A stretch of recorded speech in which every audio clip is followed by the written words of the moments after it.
Agima de alias Pugi. So hello mga kaibigan, mapagpalang araw sa ating lahat. Nagbabalik naman po yung agimat ni alias Pugi. So ngayon mga kaibigan, mayroon na po akong ipapakita sa inyo at ibabahagi sa inyo. Ngunit bago yan, pagmasdan niyo po muna ng mabuti kung ano pong papakita ko sa inyo bago ko ipaliwanag sa inyo ng lubos. Dahil ating aalamin ngayon ay agimat. Ang agimat nga mula sa kahoy. O sa madaling salita, ito yung tinatawag na kahoy na nagiging bato. So yan po ang ating aalamin ngayon kung gaano po yan katotoo at kung ano ang bisa. So what are you waiting for? Let's get started. If you are interested in such things, this video is for you. And don't forget to like and subscribe my YouTube channel. So pag-suporta ng aking YouTube channel mga kaibigan para tuloy-tuloy tayo sa pagbabahagi ng mga agimat o mutya ang nagaanyong bato. So okay, now let's begin. Huwag na po natin pabayang video ito. So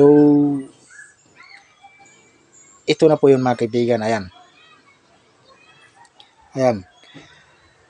Pagmasdan niyo po muna ng mabuti kung ano pong nakikita nyo ngayon. Alam niyo ba kung ang tawag dito sa nakikita nyo?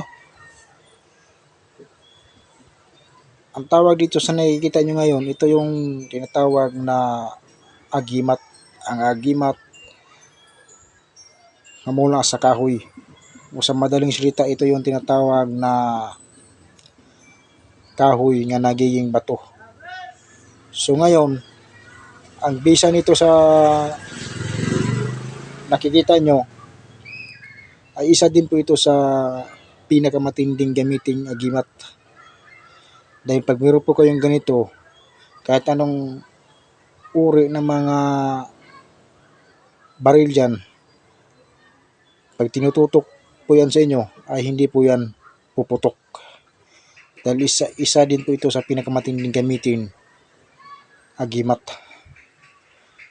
So inuulit ko po sa inyo, pag meron po kayong ganito, pag digit lang yung mga hawak po ninyo, ay hindi po yan kahit anong uri ng baril dyan, kung kahit anong klase, pag itutok po yan sa inyo ay hindi po yan puputok.